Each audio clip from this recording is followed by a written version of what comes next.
Hello, everyone. Welcome to the Mobile Social Determinants of Health webinar hosted by H4 Technology and Commonly Well.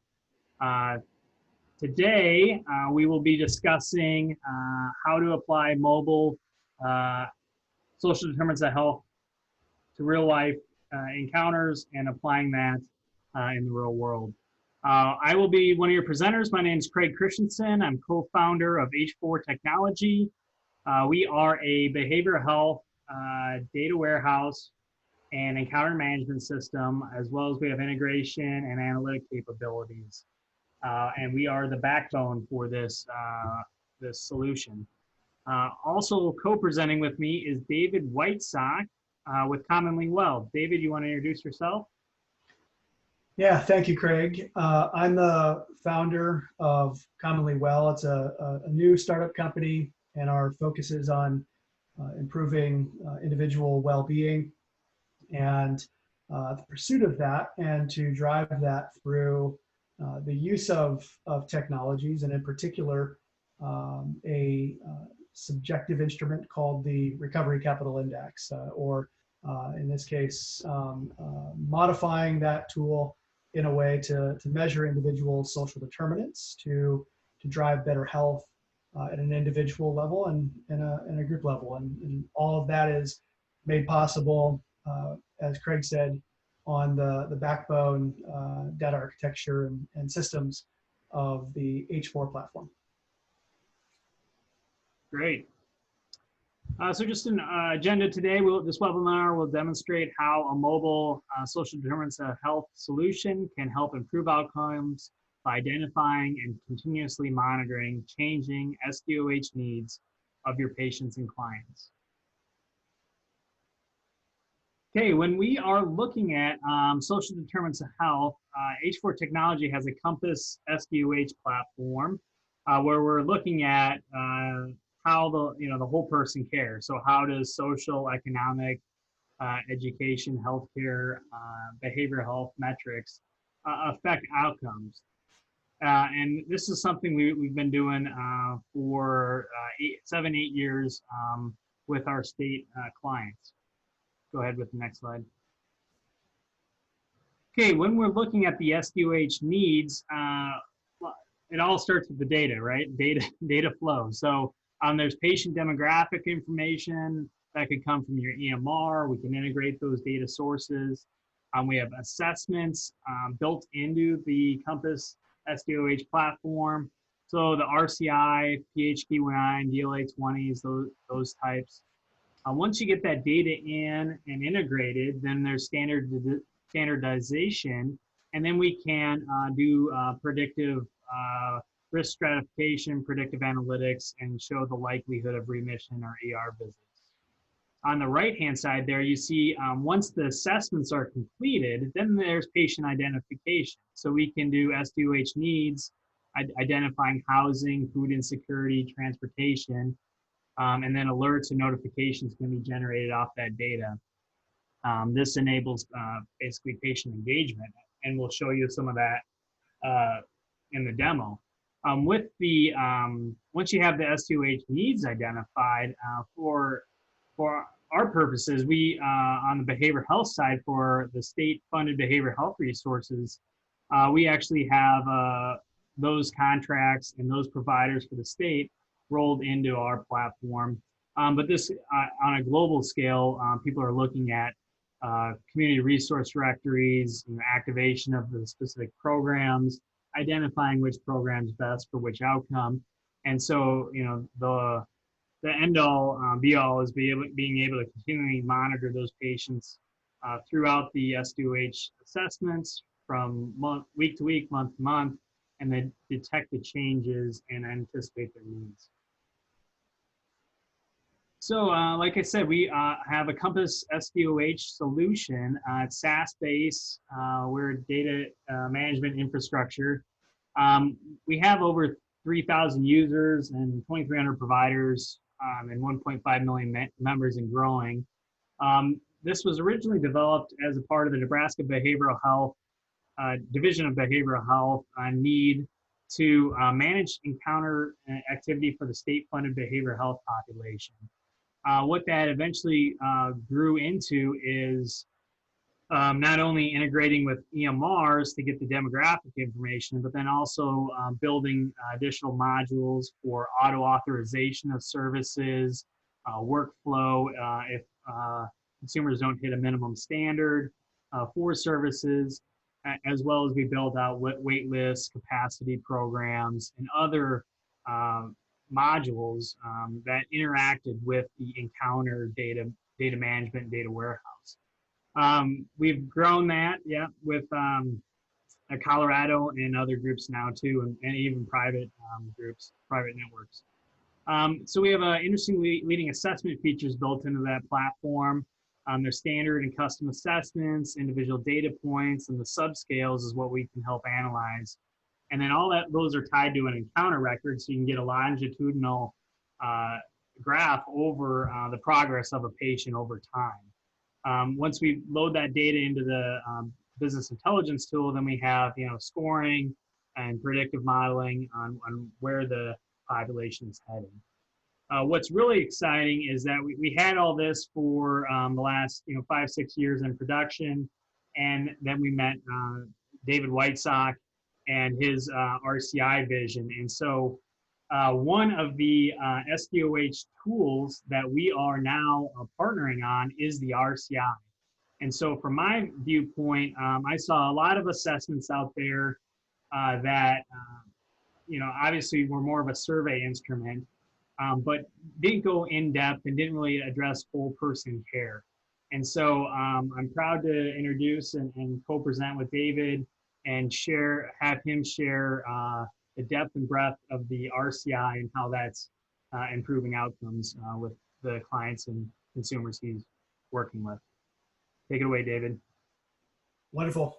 Thanks, Craig. And, as Craig said, the RCI is some background, was originally focused on substance use disorder or addiction. But as we went through the development process of creating the instrument, which we'll talk more about in a moment, one thing kept coming clear, and that was much of the outcomes focus around addiction in particular was binary, was around whether or not an individual was using or not using the drug of their choice. And one thing that we know out of that is that's a well-seen outcome point. But what we know is that there are so many other influences. There are so many other factors. Some of those can be leading indicators to whether or not a person's health is going to be turning one way or the other. And some of those can be lagging indicators. And if you get a sense of what those are, you can see this sort of framework or a structure, you kind of get an idea of whether it's your life or my life. We all have these issues. We all have these areas that we know have an influence on our health and well-being. It's not just for one particular condition, but is really translatable to many different conditions. The RCI itself is a tool that is derived from 68 questions or statements. And while that seems like a lot, when you actually look at that framework that we were just looking over, each of those questions is really driving into those various domains and components as you dive down. And so it's one thing to ask whether or not somebody is employed. It's another thing to take that one step further and find out if they're satisfied in their employment, or even one more layer lower, and that is, does that culture of that employment, or does that employer support your well-being, your health and needs, whatever those might be. And those are all factors to just that single one element. So you can start to see how that builds up.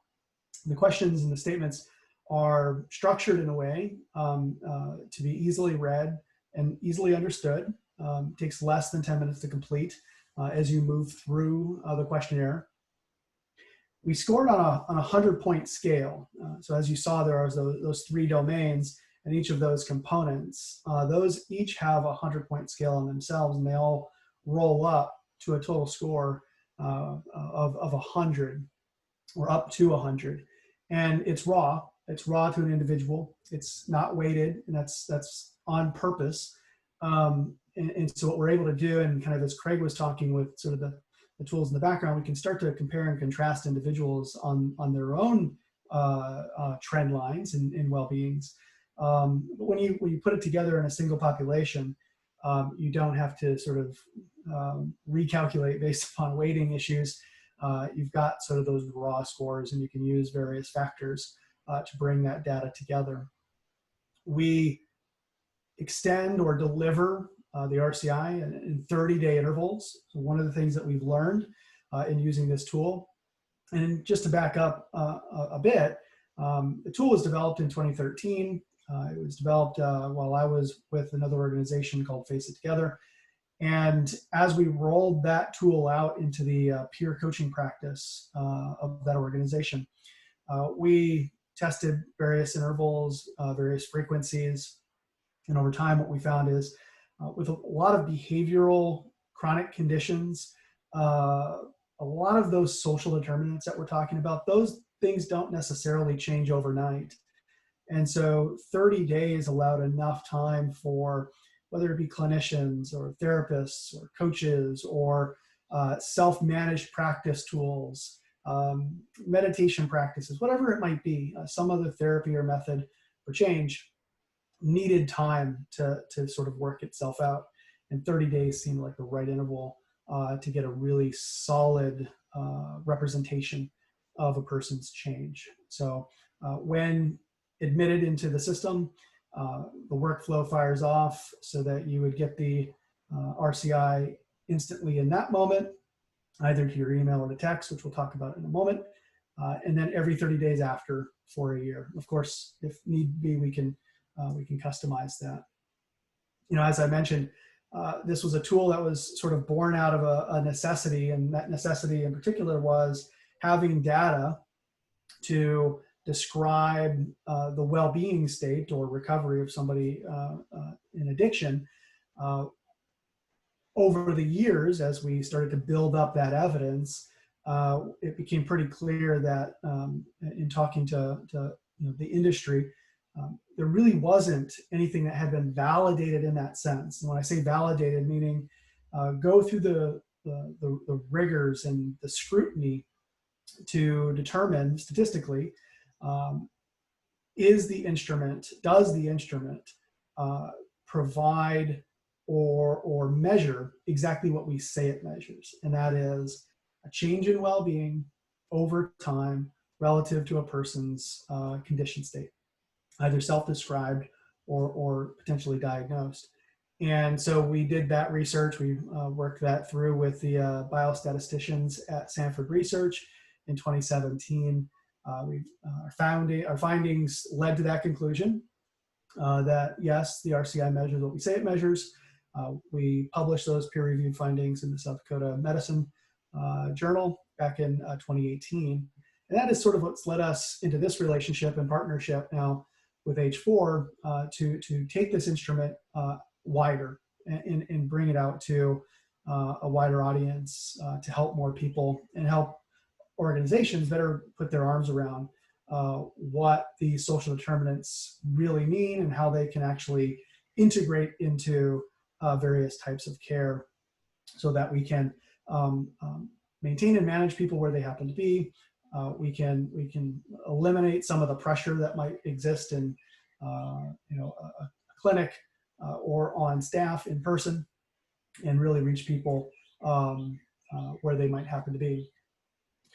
Just on a quick note, sort of when we look at kind of implications of how social determinants, when you eyeball that from above, you have the opportunity to look at each individual score, each individual set of results, and you can inform or personalize care based upon those individual results. And that's really, really important.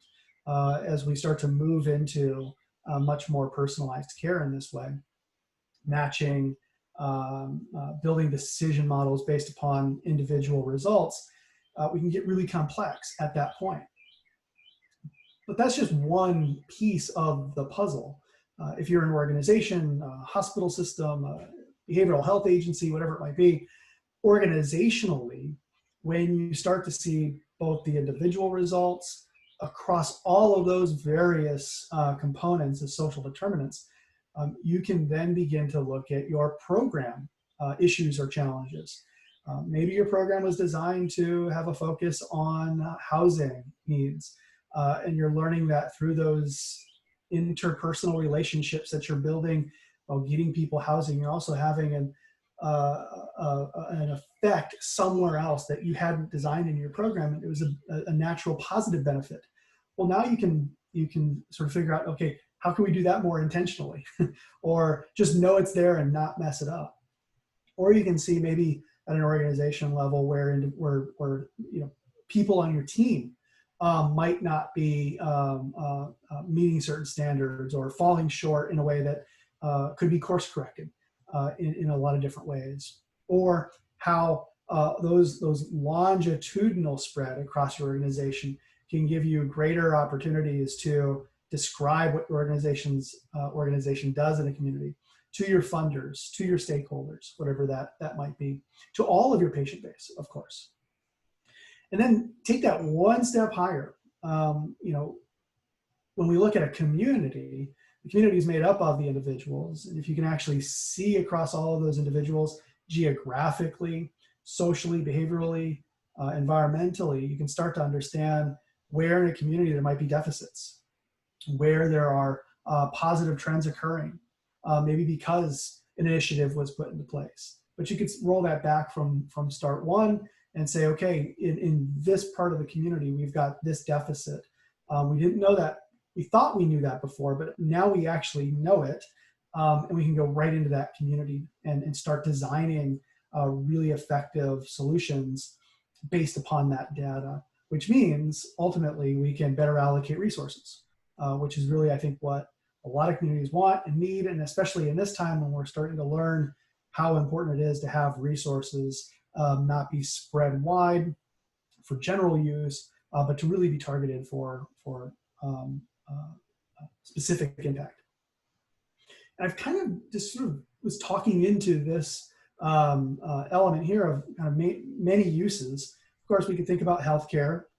We can think about payers, claims, and what that might have an impact around social determinants.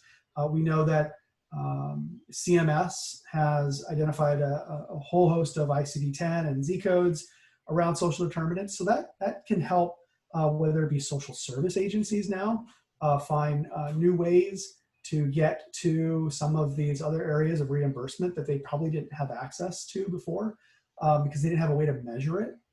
You were probably, performing that thing that could be coded and get reimbursed for. You just didn't have the data to back it up. You might have that ability to do that now. So we could look at social services in a different way. We could look at the criminal justice system and problem-solving courts. Why do certain crimes take place, or why are there trends in certain behaviors that result in crime? We can move upstream in that respect, or move to the point where we have people and divert them out of high cost, high need elements, jails, et cetera, and really build in solutions for reentry and for putting people into a much more positive place going forward. We could talk about employees and leadership programs, for performance. Leader performance is really contingent upon our own personal well-being. So there's implications there. Of course, we just talked about communities and the social determinants of communities. And so the way that the instrument was structured, with just some minor changes that doesn't take away from its validation, maybe in language, we can really sort of move the instrument in a way that could meet your organization where it's at and its particular needs or audience. Now, with the help and the work with H4, what we really understand and what we're really trying to get after in understanding an individual's social determinants is rely on a particular principle, and that is these are observations that I have in my own life or that patient's life. And it's best that they make those observations for themselves, subjective understanding of their well-being.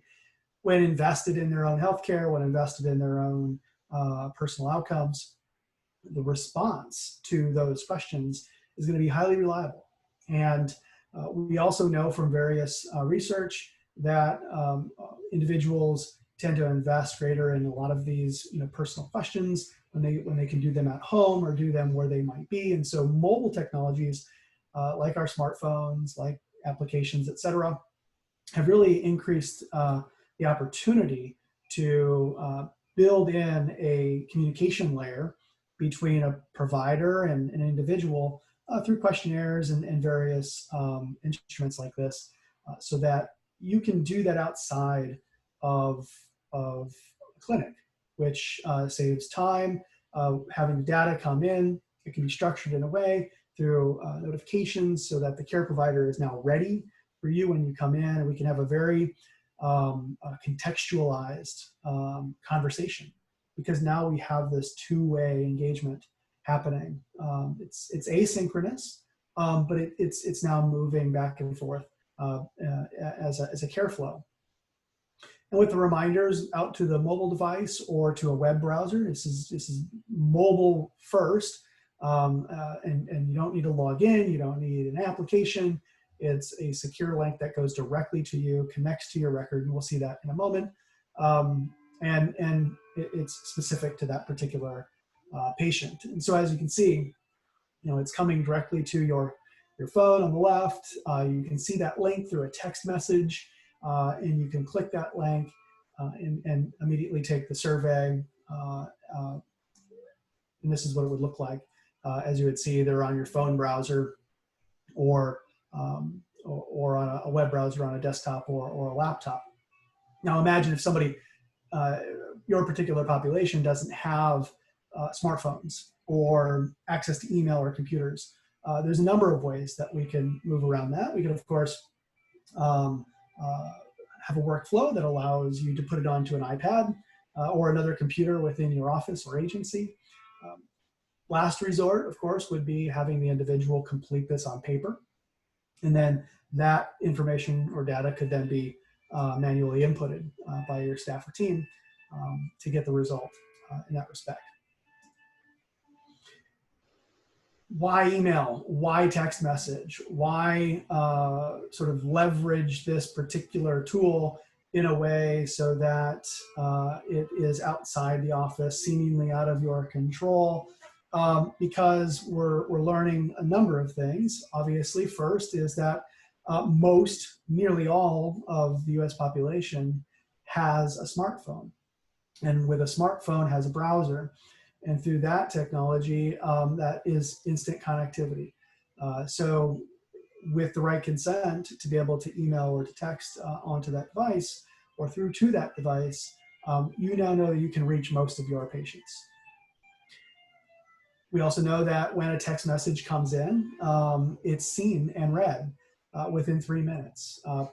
Pretty quick. What happens on the behavior end after that? That's a different part of the question, which a lot of research is starting to emerge. And that really comes down to the language that's used and the relationship that the person has to that particular message.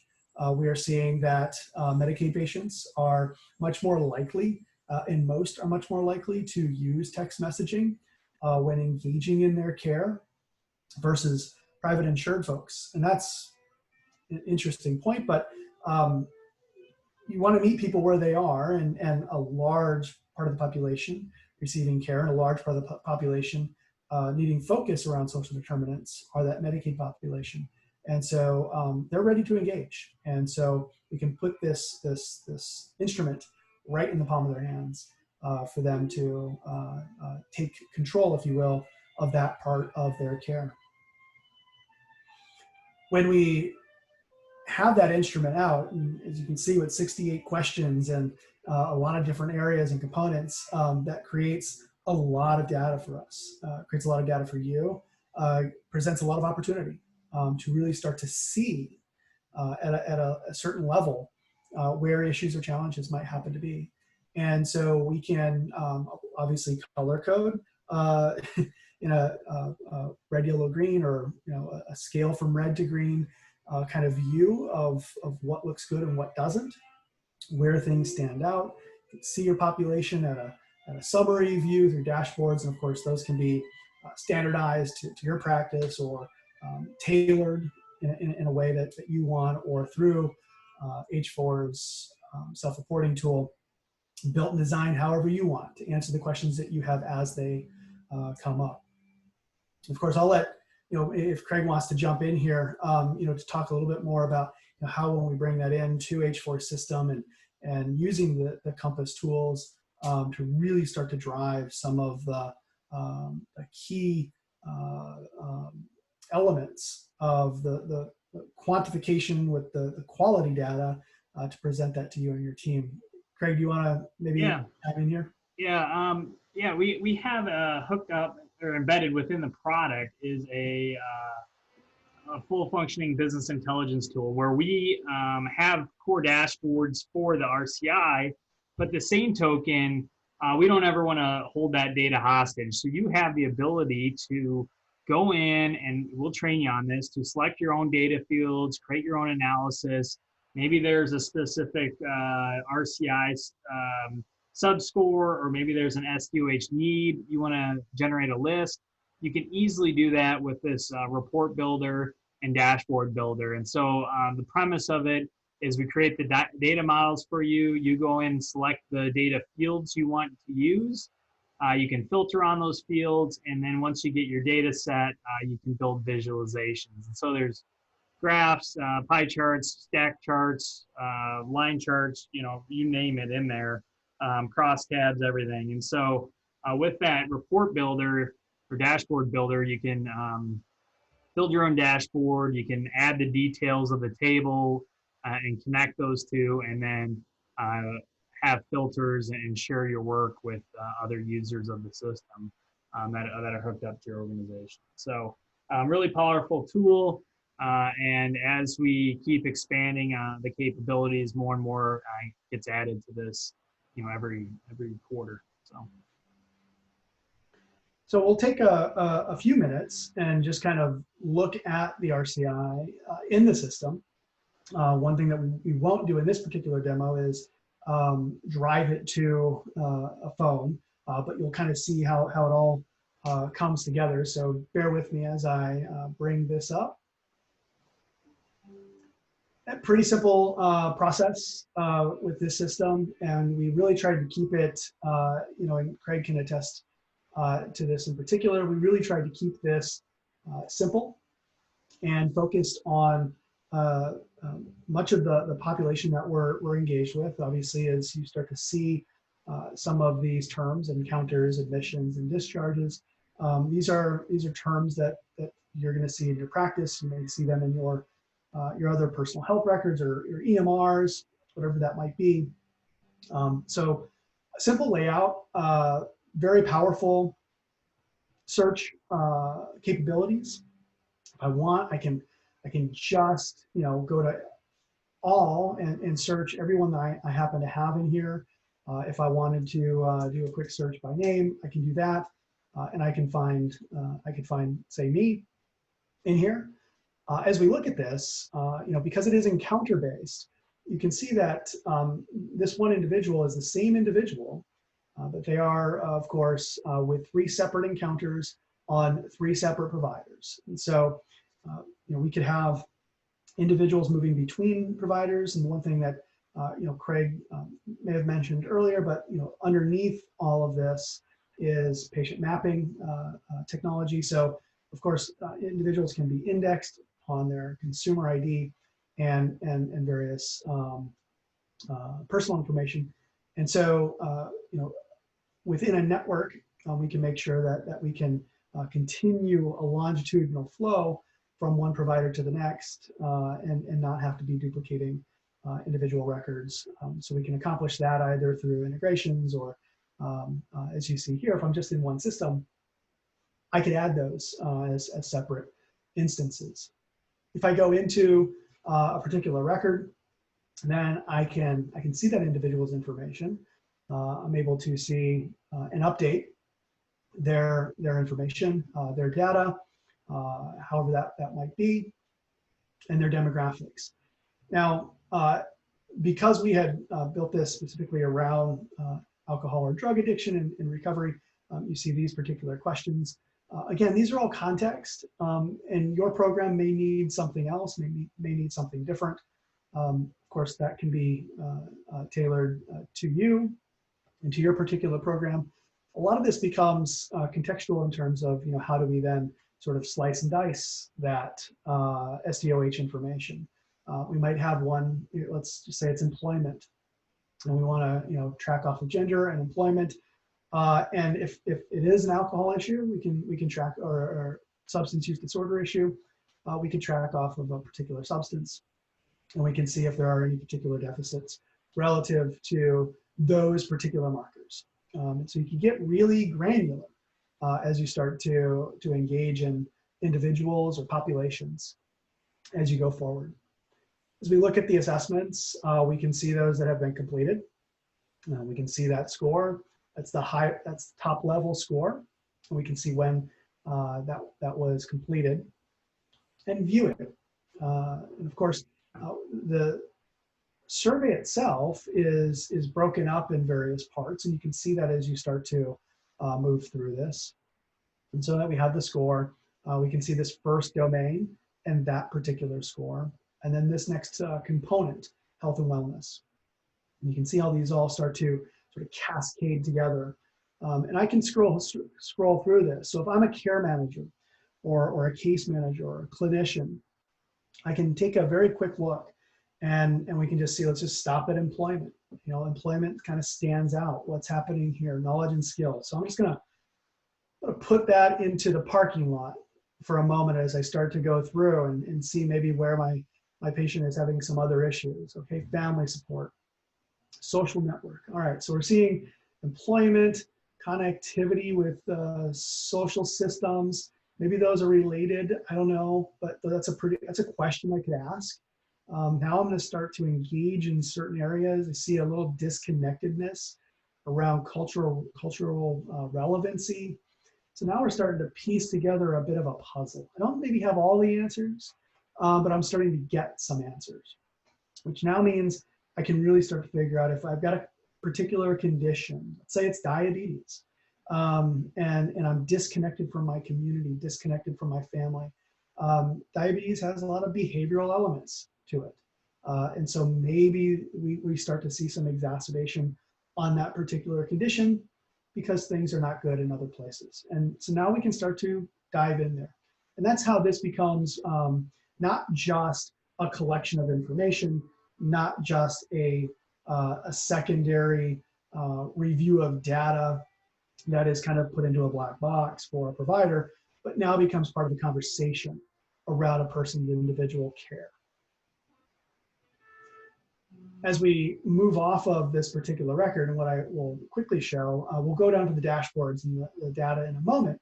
But if I come back and just to add somebody, I'll show you how relatively quick that is. If I was to say, let's search to see if Jane Smith is in here. She's our patient. We don't have a Jane Smith, so we're going to create Jane. We'll add her birth date.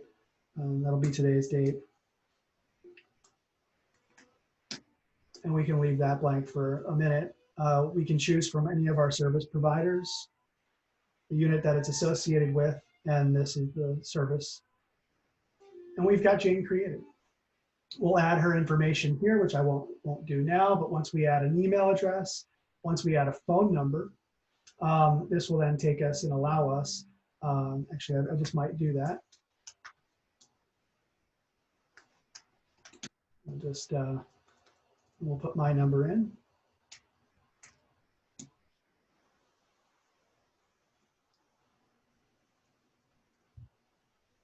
we'll save that. As you'll see, some of this information will be required for us to move forward. And we'll just do this relatively quickly. I'll decline these. Of course, these can be delivered in various ways that might work within your particular workflow. We'll say yes for that. We'll just pick one. Let's say today was the last date of use. Again, this does not impact the scoring of the RCI. It just happens to, it can give us a correlative data point. Save that. We admit just to kind of work ourselves through this workflow. Make sure all that's there. Our demo environment just lets us know that this will send and speed up the workflow over 3 months across 3 days. In the live environment, of course, that's based upon your workflow, but otherwise it would be every 30 days for a year. Once we submit that, it then goes out and that individual would then receive the email with the link to the survey and also a text message to complete the survey. In the same place, we don't have to go anywhere else. I don't have to log in into any other system. We can move into the reporting mechanisms and the self-reporting tools. If we, depending upon how we want to set this up, but we could imagine we could do this for individuals or at a larger scale. We could see this person's scores over time. You can imagine that we could do this against a time bound. So this could be a baseline score, then 30 days, 60 days, 90 days, et cetera. Or we could just see it across a calendar over time. We can, it's not pulling up here, but we can pull we can see the raw data below. I'll show you what that looks like here in just a moment. We can go into then, of course, the dashboard. And as Craig talked about, this could be designed or structured in any way that fits your organization. In this respect, just as an example, we could break this down by domains, and we can see at a population level sort of how are these scores being represented against the population, or in this case, against time. That might not be the right representation, but it's just a way to look at it. Maybe we've got goals that we want to set, and we could set a target here of where we want our organization to be with our population, and so we can see this at a glance. So that's really the nuts and bolts of the system, of seeing the data as it comes in, being able to move very quickly from the place where it comes in to where we can actually see it in terms of information, and then act upon it in that particular respect. So with that, Craig, I'll hand it back to you to see if you have any questions. Yeah, just want to thank everyone for attending the webinar. We will be sending out the slide as well as this webinar recording to everyone. And I just want to reiterate, when we're working with providers, I think it's at the start, this is a turnkey SaaS solution. Implementation time can be as little as 2 weeks.